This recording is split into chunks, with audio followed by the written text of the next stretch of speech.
Dear student, welcome to the maths academy. तो आज के लेक्चर में हम देखने वाले हैं लेक्चर नंबर 16 जो कि है रेगुलर एक्सप्रेशंस। तो यहाँ पे हम देख सकते हैं कि मैंने जो एक्सप्रेशंस लिखा है उसमें एक वर्ड जो है एक्सप्रेस उसको हाईलाइट किया है। तो जो सब्जेक्ट में हमारे पास टॉपिक है वो तो कोई भी बता देगा, वो आप समझ भी लोगे कि सब्जेक्ट में हमको क्या पढ़ना है क्या नहीं करना है। But whatever we are going to study, हमें क्या करना होता है कि उस टॉपिक के जो वर्ड है उनको पहले समझना होता है, so that we will never forget that very particular topic in our life। ठीक है, ये सारी चीज़ें आपस में जुड़ी हुई हैं। ये किस तरह से मशीन लर्निंग से जुड़ा हुआ है वो भी मैं अभी आपको बताऊंगा। तो एक्सप्रेशन जो वर्ड आ रहा है हमारा वो एक्सप्रेस से आ रहा है, anything which we can describe. हम वर्ड से भी कर सकते हैं, हम किसी पोयम के थ्रू कर सकते हैं, ठीक है, हम किसी सॉन्ग के थ्रू किसी चीज़ को डिस्क्राइब कर सकते हैं, हम फेशियल एक्सप्रेशन के थ्रू एक्सप्रेस कर सकते हैं। जैसे आपको यहाँ पे दिख रहा होगा कैट के डिफरेंट फेशियल एक्सप्रेशंस हैं। तो because of different expression we are able to understand कि कैट का मूड इस टाइम क्या होगा, whether she is happy, whether she is angry और नॉट। ठीक, तो ऐसे ही हमारे पास जो चीज़ आ रही रेगुलर एक्सप्रेशंस, वहाँ पे कुछ चीज़ें ऐसी होंगी जो हमें हेल्प करेंगी डैट वेरी पर्टिकुलर सिनेरियो को एक्सप्रेस करने के लिए। ठीक है, जैसे कुछ एक्सप्रेशंस हमने पास्ट में पढ़े हुए हैं, मैथमेटिकल में हमने मैथमेटिक्स में कुछ एक्सप्रेशंस पढ़े हैं जैसे एडिशन, सब्सट्रैक्शन, डिवीजन, ठीक है, मल्टीप्लिकेशन। डिजिटल इलेक्ट्रॉनिक्स में हमने पढ़े हैं बहुत सारी चीज़ें, एक्सक्लूसिव और एक्सक्लूसिव नॉट, ठीक है, एंड, ठीक है, नॉट, बहुत सारी चीज़ें। ठीक है, रिलेशनल अलजेब्रा में भी हमने डिफरेंट जो है वो चीज़ें देखी हुई हैं जैसे सिलेक्शन, प्रोजेक्शन, ठीक है, डिफरेंट काइंड ऑफ ज्वाइंट्स, यहाँ पे ज्वाइंट्स का सिंबल आपको दिख रहा होगा। ठीक, in discrete mathematics as well we have studied a lot of things, जैसे हमने एंड ऑपरेटर और ऑपरेटर वहाँ पे भी देखा हुआ है। ठीक है, तो these are the metric through which we can express a particular thing. किसी भी चीज़ को एक्सप्रेस करने के लिए ये हमारे पास क्या है, एक मीडियम है। ठीक, so moving on to the next slide. देखिए, सेम चीज़ मैंने बताया आपको कि डिफरेंट फेशियल एक्सप्रेशंस क्या रिवील करता है, different moods of a person. ठीक है, पर्सन सेम है, डिफरेंट मूड्स हैं। ऐसे ही हो सकता है कि कंटेक्स्ट सेम हो, ठीक है, उसका एक्सप्रेशन डिफरेंट डिफरेंट तरीके से हम लिख पाए, मतलब डिफरेंट एक्सप्रेशन से सेम कंटेक्स्ट को हम दिखा पाए, डिफरेंट एक्सप्रेशन से सेम पर्सन के मूड को हम दिखा पाए। ठीक, so what is the expression, एक बार ऑटोमेटा के टर्म्स में देखते हैं। तो it generates a regular set, regular set बनता है रेगुलर लैंग्वेज से, और रेगुलर लैंग्वेज आती है रेगुलर ग्रामर से। और रेगुलर ग्रामर से पहले आपको क्या देखना चाहिए, grammar. What is a grammar? तो ग्रामर मेरी प्लेलिस्ट में आपको सेकंड लेक्चर मिल जाएगा, शायद आप एक बार चेक कर लेना। ठीक है, व्हाट इज अ ग्रामर पहले देखना, फिर रेगुलर ग्रामर देखना। मैं कोशिश करूंगा यहाँ पे आगे के लेक्चर्स में इंक्लूड करने की, उसके बाद रेगुलर लैंग्वेज पे जाना आप। ठीक है, तो what is an expression, is a combination of operator and operands. ठीक है, अब हम थ्योरी ऑफ ऑटोमेटा के टर्म्स में देख रहे थे इस चीज को। ठीक है, so moving on to the next slide. तो अभी थोड़ी देर पहले मैंने आपसे कहा कि regular expression is in machine learning as well. किस चीज के लिए होता है ये? मान लीजिए हमारे पास वर्ड्स का कोई कॉर्पस है, ठीक है, कुछ वर्ड्स का, ठीक है, जैसे आई एम स्टूडेंट ऑफ, ठीक है, मान लिया आपने अपने बारे में कुछ चीज़ें लिखी हुई है इस तरह से। ठीक है, और यहीं पे आपने कहीं पे अपनी जो है वो मेल आईडी लिखी हुई है। ठीक है, इस तरह से आपने कुछ लिखा हुआ है। ठीक है, एंड मैं ये चाहता हूँ कि जो मशीन है हमारी वो क्या करे, वो ये मेल आईडी को क्या करे, एक्सट्रैक्ट करके ले आए, एक्सट्रैक्ट करके ले आए। ठीक है, तो ये जो वर्ड आपको दिख रहे हैं बहुत ढेर सारे, इनको हम बोलते हैं कॉर्पस। ठीक है, ये कॉर्पस होता है, वर्ड का कॉर्पस है। ठीक है, इसके लिए हमारे पास क्या होता है, रेगुलर एक्सप्रेशन को इंपोर्ट करने के लिए हमारे पास जो लाइब्रेरी होती है पाइथन में, वो एक इनबिल्ट जो है मॉड्यूल है जिसको कि हम बोलते हैं री। ठीक है, रेगुलर एक्सप्रेशन के शॉर्ट फॉर्म से बनी हुई है री। ठीक है, वो क्या करेगी, वो हमारे इस पूरे जो कंटेक्स्ट है उसको लेगी, ठीक है। उसमें जो है वो पॉसिबल कॉम्बिनेशंस ऑफ ईमेल देखेगी। जैसे जो ईमेल की कैरेक्टरिस्टिक्स होती हैं, जैसे ईमेल जो है वो स्टार्ट जो है वो किस से करता, अल्फ़ा न्यूमेरिक से करता या नहीं करता, ठीक है। कुछ सिंबल्स उसमें होते या नहीं होते, एक पर्टिकुलर वर्ड्स के बाद वहाँ पे एट द रेट है या नहीं, ठीक है, डॉट कॉम जैसी चीज़ है या नहीं, ठीक है। तो ये सारी चीज़ें वो क्या करेगा, टैली करेगा। क्यों?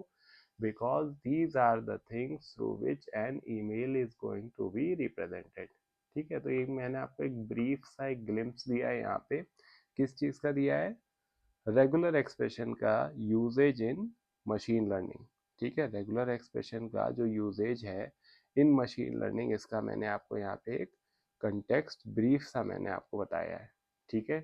तो ये आपको समझ में आया। इसको आप प्रॉपरली जो है वो हम लोग मशीन लर्निंग में देखेंगे कि किस तरह से एक रेगुलर एक्सप्रेशन जो है वो हम एक्सप्रेस कर सकते हैं यूजिंग मशीन लर्निंग, ठीक है। और बाकी तो ऑटोमेटा में हम इनको देख ही रहे हैं, ठीक है। तो moving on to the next slide. तो थोड़ा सा ऑटोमेटा के टर्म्स में अगर हम बात कर लें, ऑटोमेटा के टर्म्स में अगर हम बात कर लें थोड़ा सा, तो रेगुलर एक्सप्रेशन क्या होगा, किस चीज़ के लिए यूज़ करते हैं, चेक करने के लिए, ठीक है, एंड मैच कैरेक्टर कॉम्बिनेशन, ठीक है, कैरेक्टर कॉम्बिनेशंस, ठीक है। कहाँ पे, किस जगह की बात कर रहे हैं, इन स्ट्रिंग्स। जितने भी लोगों ने मेरा लेक्चर नहीं देखा है कि व्हाट इज़ अ स्ट्रिंग, आप प्लेलिस्ट में जाएं और देखें कि स्ट्रिंग्स क्या होती है, ठीक है। वहाँ पे मैंने बहुत सारी चीज़ें बताई हुई हैं, ठीक है, आप उनको देखें ज़रूर। तो हम आगे बढ़ते हैं इसमें। तो आप सपोज करो जैसे ये सिग्मा जो है हमारा, सिग्मा क्या रिप्रेजेंट करता है, सिग्मा इज अल्फ़ाबेट, ठीक है, भूलना नहीं है कुछ भी, सिग्मा इज अल्फ़ाबेट है मान लें।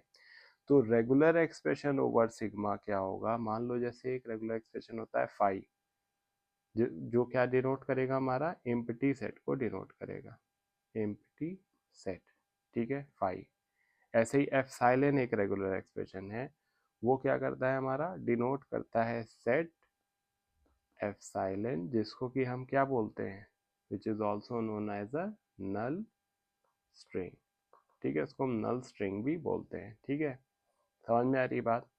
और बहुत सारे इसमें ऑपरेशंस होते हैं हमारे, जैसे A plus B, A B, A plus B, A B star, वो अभी अभी हम थोड़ी देर में देखेंगे, ठीक है।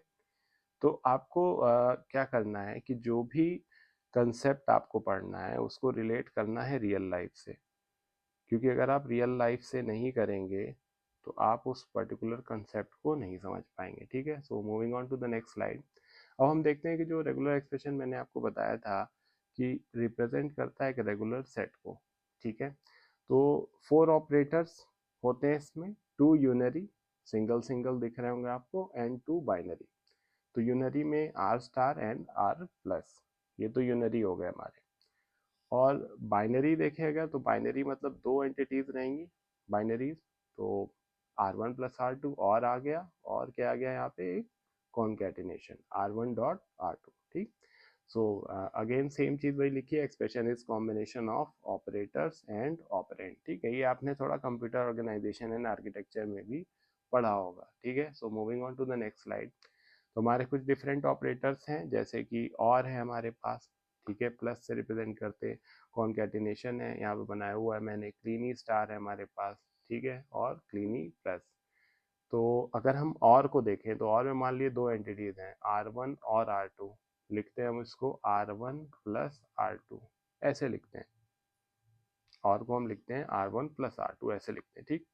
तो अब इसमें अगर m प्लस एक्स आपने लिखा है तो या तो m आएगा या तो x आएगा, ठीक है। एम एक्स आएगा क्या, नहीं आएगा। एक्स एम आएगा क्या, नहीं आएगा। एम एम आएगा क्या, नहीं आएगा। एक्स एक्स आएगा क्या, नहीं आएगा।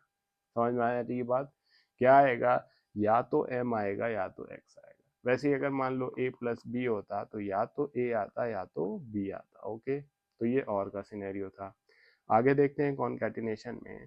तो कॉन्कैटिनेशन में क्या होगा, कॉन्कैटिनेशन में एम एक्स आएगा, ठीक है, एम एक्स आएगा, एम नहीं आएगा, एक्स नहीं आएगा, एक्स एम नहीं आएगा, एम फॉलोड बाय एक्स है कॉन्कैटिनेशन, ठीक है। समझ में आ रही बात। So moving on to the next slide. अब हमारे पास बात आ रही है क्लीनी स्टार की।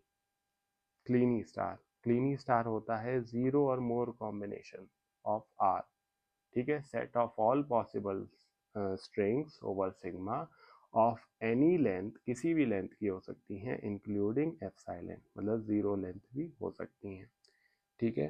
तो अगर ए पावर जीरो हम देखते हैं तो ये क्या होता है, A power zero, A power zero is epsilon, A power one is A, A power two is double A. समझ में आ रही है बात। So moving on to the next slide. अब देखो आप a प्लस बी के होल स्टार को यहाँ पे एक्सप्रेस किया गया है, तो ये क्या है, a plus B power zero, और ये क्या है, a plus B power one, और ये क्या है, a plus B power two. मतलब ये क्या शो कर रहा, वन लेंथ स्ट्रिंग, ये क्या शो कर रहा, जीरो लेंथ स्ट्रिंग, ये क्या शो कर रहा, टू लेंथ स्ट्रिंग। दिख रहा होगा आपको, two length, double A, double A B, B A, B B, ठीक है, समझ में आ रही बात। So moving on to the next slide. अब हम देखते हैं क्लीनी प्लस क्या है। क्लीनी प्लस बोले, सिग्मा प्लस बोले, बात एक ही है, कुछ लोग आर प्लस भी बोल देते हैं इसको, ठीक है। देखो आपको दिख रहा होगा ग्रेटर देन और इक्वल टू वन, मतलब जीरो लेंथ स्ट्रिंग जो यहाँ पे थी क्लीनी स्टार में वो यहाँ पे नहीं है, यहाँ वन लेंथ से start, one length, two length, three length, ठीक है। ए बी प्लस किया तो देखो वन टू, ठीक है, इस तरह से। तो Kleene plus is set of all possible strings over sigma of any length excluding the epsilon. समझ में आ रही बात। आर स्टार को हम लिखते हैं R plus plus R zero, या क्या क्या लिख सकते हैं, R plus plus R zero का दूसरा नाम क्या है, एप्सिलॉन, ठीक है, समझ में आ रही बात। So moving on to the next slide. तो ये लेक्चर हमारा यहीं पे एंड होता है, ठीक है। आगे के लेक्चर में हम देखेंगे कि किस तरह से डिफरेंट काइंड ऑफ आइडेंटिटीज़ के थ्रू जो है हम रेगुलर एक्सप्रेशन को डील करते हैं, ठीक है। So stay tune to the maths academy and to subscribe the channel. Thank you.